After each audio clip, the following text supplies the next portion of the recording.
Bonjour, ce que je vais voir avec vous, c'est les différents outils de texte à l'intérieur d'Illustrator. Donc, tout d'abord, je vais sortir ma palette de caractères, ma palette de paragraphes, la palette OpenType qui peut toujours être utile. Donc, le premier outil à connaître, c'est évidemment l'outil de texte, tout simplement.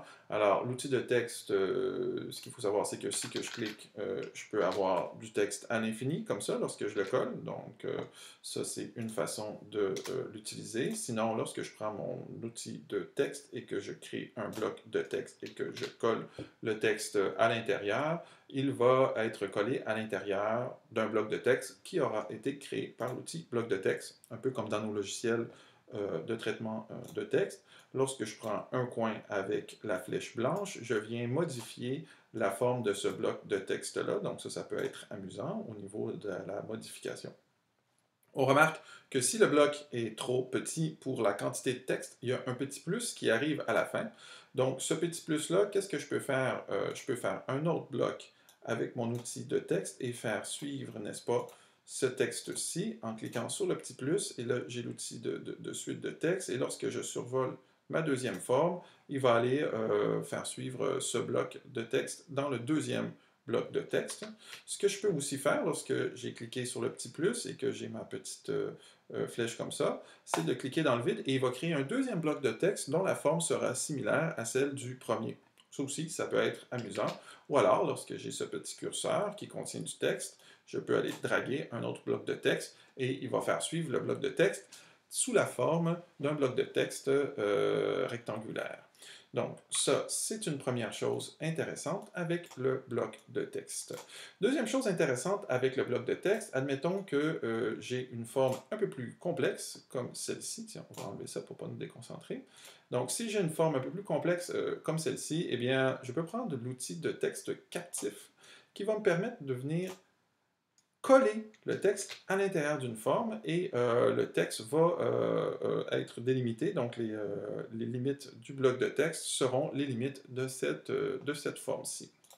Alors, ça peut être quelque chose d'intéressant. Ce qu'on ne sait pas toujours, c'est qu'on peut revenir sur les options de bloc de texte tout simplement en sélectionnant cette forme avec la flèche noire, puis en double-cliquant sur l'outil texte captif. Donc là, ce qui arrive, c'est que j'ai différentes options au niveau de l'outil de texte captif. Il m'est possible, par exemple, de diminuer ou d'augmenter le nombre de colonnes de façon à répartir le texte en colonnes dans mon bloc, d'avoir même des rangées. Je peux même me créer une grille suisse, ne sais-je, ici, à l'intérieur de mon bloc de texte. Donc ça peut être amusant si on veut des mises en page un peu fantaisistes, amusantes. Donc ça, c'est intéressant au niveau des options qu'il nous est possible de modifier à l'aide de texte captif. Donc si je reviens un peu en arrière pour aller voir d'autres options avec ça, j'ai, suite à ça, l'outil de texte curviligne. Alors lui, l'outil de texte curviligne, contrairement à l'outil de texte captif, ce qu'il va faire, c'est qu'il va aller couler mon texte tout autour de ma forme. Donc, si je vais juste aller me copier-coller du texte ici, commande C. Ça peut être intéressant lorsqu'on fait ces manipulations-là, d'enfoncer commande Y pour se mettre en mode contour. On va être plus en mesure de venir travailler sur notre texte et de bien voir les contours de nos formes. Donc, admettons que j'ai cette forme-là. Si je suis en mode texte curviligne, je vais revenir en commande Y. Ce que ça fait, c'est que mon texte vient couler tout autour de ma forme. Ça ne m'empêche pas du tout de revenir éditer mon texte. Je dois reprendre l'outil texte curviligne et je dois survoler mon texte de manière à ce que le petit fil disparaisse pour que je puisse venir éditer mon texte et rajouter des caractères ou modifier la taille de ce texte-ci. Il est aussi possible de changer la direction. Donc, par exemple, changer le début. Donc, par exemple, ici, si je veux pousser un peu mon texte, il y a ces petits carrés-là. Lorsque je survole le petit carré, ici, alors ça, c'est ce qui arrive toujours. Je vais juste cliquer à l'extérieur lorsque ça arrive.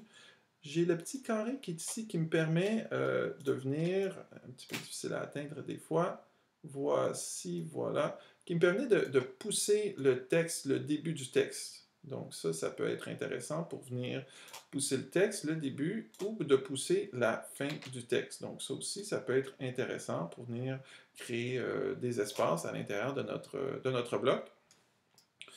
J'ai aussi la possibilité de venir changer l'orientation du texte pour que le texte soit plutôt à l'intérieur de ma forme. Donc, à l'extérieur de ma forme, à l'intérieur de ma forme. Donc, le curseur pour mettre à l'intérieur se retrouve généralement à être en diagonale à l'opposé de mon curseur de début de phrase et de fin de phrase. Voici intérieur, extérieur. Donc ça peut être quelque chose qui nous permet de jouer avec notre texte. Je vais juste aller faire couler mon texte un petit peu tout autour pour que ça fasse tout le tour de ma forme pour vous montrer les autres fonctions. L'autre fonction qui peut être intéressante, c'est lorsque je suis avec l'outil de texte curviligne. Encore une fois, je double-clique sur mon texte curviligne et là, je me retrouve à avoir les différentes options de mon texte curviligne. Je vais enfoncer aperçu pour bien vous montrer ça. Donc, par défaut, c'est en arc-en-ciel, mais ça pourrait aussi être en inclinaison. Donc là, je vais créer une perspective qui pourrait être intéressante, qui pourrait s'appliquer à différents types. Donc, là, j'aligne ma perspective sur la ligne ascendante, la ligne de base, la ligne descendante. Je peux aussi créer un ruban 3D. Donc là, mon ruban 3D, ce que ça fait, c'est que les lettres viennent prendre dans l'espace une certaine inclinaison. Et je peux aller changer ça avec l'espacement. Donc, dépendamment de comment est-ce que je vais jouer avec l'espacement, ici, ça va venir me créer des perspectives qui vont varier donc, à l'intérieur du ruban 3D. Et je peux, encore une fois, aller jouer avec les différents types d'alignement de ce ruban 3D-là. Marche d'escalier aussi, pourquoi pas, tant qu'à y être. Donc, les marches d'escalier vont venir orienter mes formes autour de mon tracé, un petit peu comme s'il s'agissait de marches d'escalier. Puis encore une fois, l'alignement va varier.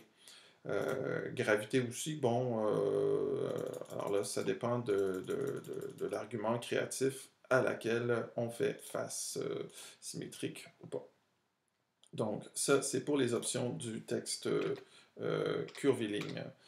Voilà pour ça. On va revenir un petit peu en arrière, ici. OK.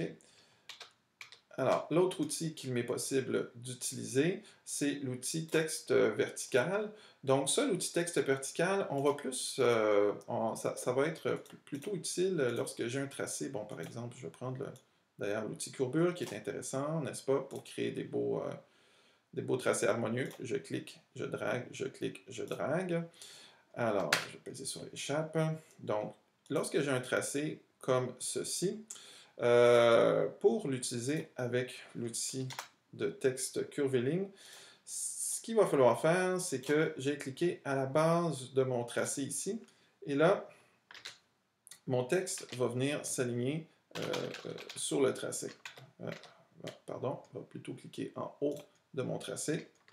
Commande V. Donc là, mon texte va venir s'aligner tout autour et va venir couler autour de mon tracé, là, en suivant les formes du tracé. Notez qu'il est toujours possible de venir, n'est-ce pas, modifier la forme de ce tracé après qu'on ait eu coulé le texte là, à l'aide des poignées d'inflexion du tracé. Il est également possible, comme dans l'autre outil curviligne, de venir changer la direction du texte, n'est-ce pas, ici, de haut en bas ou de bas en haut. Alors, voici de haut en bas, lorem ipsum, et de bas en haut, lorem ipsum. Donc, ça peut être une autre possibilité. Toujours le début de ligne, fin de ligne, qui me permet de venir couler mon texte de cette manière, au début ou à la fin.